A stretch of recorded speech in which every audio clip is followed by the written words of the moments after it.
Before we get into my changes for the next 3 arcs, I want to take some time to go over some things I didn't talk about enough last time. Firstly, this video series is not supposed to be a critique of Naruto's side characters in general, as I'm well aware that the Konoha 12 members are not the only side characters in the show. They're just personally the ones I was most disappointed in and wanted to see more of. The only reason I'm titling these videos the way that I am is because there are a handful of other characters outside of this group who I also wanted to utilize more, like Tamari, which is why I included her in the first video. I'll also say that although I was disappointed in the Konoha teams not being used enough, it wasn't a major problem with Shippuden or even close to the reason why I consider the anime to be a mixed bag. I just wanted to imagine a version of the story where these characters I grew attached to in part 1 played a more major role in everything, especially considering how they were probably meant to given how they kept going on missions with Naruto after the time skip. There were also a couple of ideas that I really liked from my last comment section, particularly the idea of adding one more member to the squad in the Tenchi Bridge arc, that new addition being Anko, a character who could have served as a temporary squad leader and who even has an established personal vendetta against Orochimaru. These two comments point out how we could even transfer over Yamato's Hashirama cells to Anko's character since she was one of Orochimaru's experiments, and having Anko present in this arc would not only give the team a Jonin, the lack of which was something a couple of people made note of, but it'll also set up her working with Shino a bit more, which will come back up later during the Pain arc. As for what I'd have her do, well, honestly, I don't have much in mind. She'd mostly serve the same kind of observatory role that Yamato did by commenting on Orochimaru's battle with the Nine-Tails. We could give Anko a rematch against Orochimaru as well, but it would have to be brief so as not to tank the pacing of the story. Someone also expressed concern over Shino replacing Sai, as Sai did serve the purpose of being brutally honest about his view of Sasuke and how he was treating Naruto and Sakura like garbage, and I actually thought this was a pretty good point, which is why from here on out, I'll be outfitting Shino to take on that kind of role a bit more in the story. So yeah, if I really like your ideas, I might bring them up in my videos. Of course, they aren't my ideas though, so I'll make sure to credit you properly. Speaking of which, there are times in this video where I'll express logical concerns with some of my changes, and the solutions to these concerns actually came from my friend who's much more knowledgeable on Naruto than I am, so major thanks to him. With all of that out of the way, let's move on to the first arc, which is Itachi Pursuit. This is where the members of Heavy were introduced, who are all just the worst. I seriously considered cutting them from the story, but at the end of the day, they're bodies we can throw at the side characters to give them stuff to do. They may not be interesting, but if we're mainly using them as excuses to give better characters fights in this arc, I think they can work, kind of like the Sound 4 and Sasuke retrieval. Even after making that decision though, handling this arc was still really complicated compared to everything before it. But for now, let's go over the characters we'll be working with here. The original lineup is still fine for the most part. Naruto, Sakura, Kakashi, Hinata, Shino, and Kiba will all still be present in this arc, but since we have extra space thanks to Yamato and Sai no longer existing in this version, we can throw in Guy and Lee as well,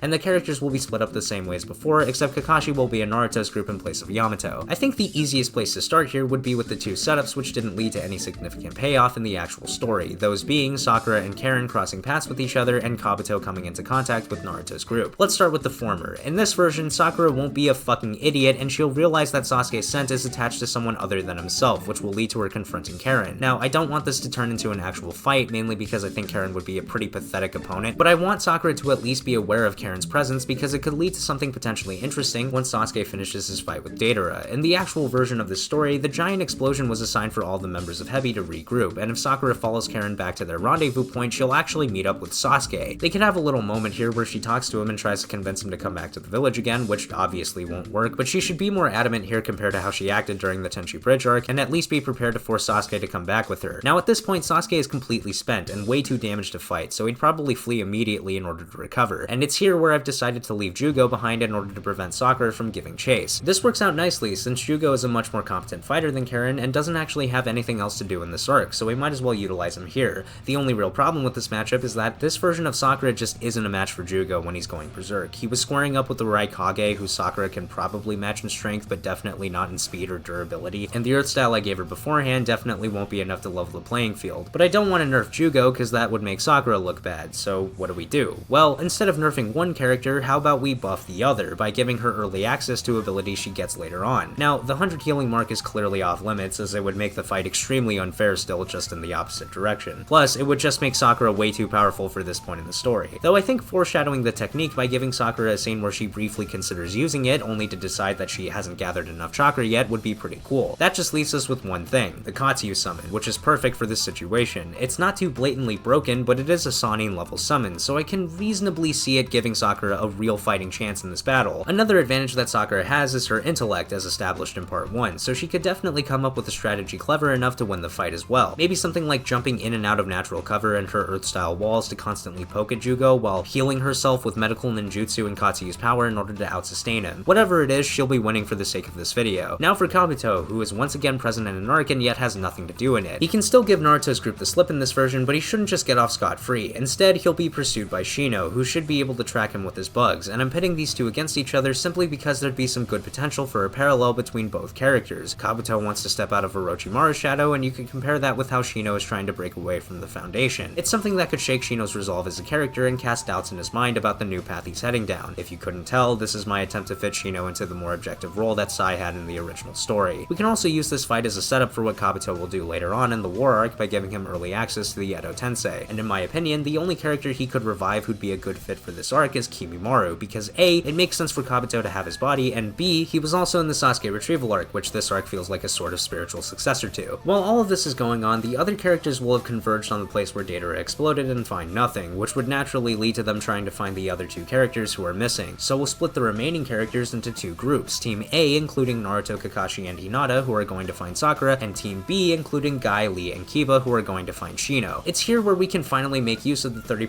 Itachi and Kisame clones we had previously removed from the Kazekage rescue arc. Since Itachi is in this arc anyways, and also much more relevant to what's going on in it, his and Kisame's fights with Kakashi's and Guy's teams respectively wouldn't feel so randomly inserted this time. The fight against Itachi will only have two differences. The first is Hinata will be the one who breaks the genjutsu Naruto gets caught in instead of Sakura. One, because Sakura isn't with him right now, and two, because it's another way to reinforce the idea of Hinata being Naruto's anchor to reality. The second change is that instead of Naruto blowing away Itachi at the end of the fight with an Odama Rasengan, he'll just be using a regular Rasengan but amped by Hinata boosting his chakra points. This is something the Hyugas are stated to be capable of doing, but no Hyuga ever does it, so we might as well use it here to give the audience a visual representation of how Naruto and Hinata have grown closer. I don't think this was an absolutely necessary change by any means, but I just hate everything the Odama Rasengan stands for, so I chose to write it out of the story. Much like all of Naruto's supposed training over the time skip, as you'll notice, I've also opted to cut out Naruto's flashback of Jiraiya teaching him how to break out of genjutsus because it's entirely pointless as Naruto fails to break out of Itachi's genjutsu by himself anyways. The fight against Kisame will actually have even less differences than the Itachi one. It'll play out the exact same way at the beginning with the water prisons, just with Kiba there instead of Tenten and Neji. Because Neji isn't there anymore, I'll give the job of breaking out of the water prisons to Lee, and instead of just standing in the background and watching Guy beat up Kisame, Lee and Kiba will instead be sent ahead to find Shino. From here on out, the fight will literally be the exact same, considering Guy basically beat Kisame by himself in the original story anyways. The far more interesting topic to discuss is the fight against Kabuto and his Edo Tensei. With Kimimaro being reanimated, Lee now has the perfect opponent for this arc, but this matchup is also a bit problematic considering none of the characters involved in the scuffle are equipped with any sealing jutsus. Luckily, we're saved by Kishimoto's own writing, as if we take a look at some of the Edo Tensei from the war arc, specifically Sai's brother and Hanzo, we can see the undead fighters are able to undo the Edo Tensei themselves as long as they reach a state of peace, or whatever else is happening in these moments. So that's basically what's going to happen to Kimimaro towards the end of his fight with Lee. Considering how devoted he was to Orochimaru, it makes sense that he'd waver a lot when being brought back and finding out about his passing. Parallel that with how Lee sees Guy, like Kara makes note of in part 1, and I think that would make for a pretty emotional send-off to this character, which we didn't get to see in the first fight with him. While Lee is dealing with Kimimaro, Shino and Kiba will be teaming up on Kabuto. Shino will be pretty damaged at this point since he had to fend for himself before reinforcements arrive, so he'll be relying on Kiba to do most of the damage while acting as support and coming up with their strategy. You could even call attention to the two's teamwork given how they used to be in the same squad and all. After all their fights and capturing Jugo and Kabuto, the entire group can finally come together again, which brings us to their fight against Tobi. While I understand the point of this fight was to be a colossal waste of time since Obito is just trying to stall Naruto's group before they can reach Sasuke, I still feel like this fight was just unengaging because of how little actually happened in it. So continuing the trend of doing things early, how about we take the beginning stages of the Obito fight from the war arc and insert it here. By having the characters actually figure out and test the limitations of his phasing ability, we can give the fight an actual sense of progression and intrigue. And then we can have all the group's failed attacks culminate into this one solid blow to Obito's face, damaging his mask and subsequently revealing his Sharingan. This would organically lead to his massive tone shift as a character, and he could show how much more powerful he is than he let on by instantly stealing Jugo and Kabuto away from the main group with his Kamui. It'd be a much more badass way to cap off Naruto's side of things in this arc. And those are all my changes, as everything to do with Sasuke and Jiraiya will be kept exactly the same, aside from this brief meeting that Sasuke has with Sakura in this version. Next up is the Pain arc, which is the best arc in Shippuden and perfectly enjoyable as it is now.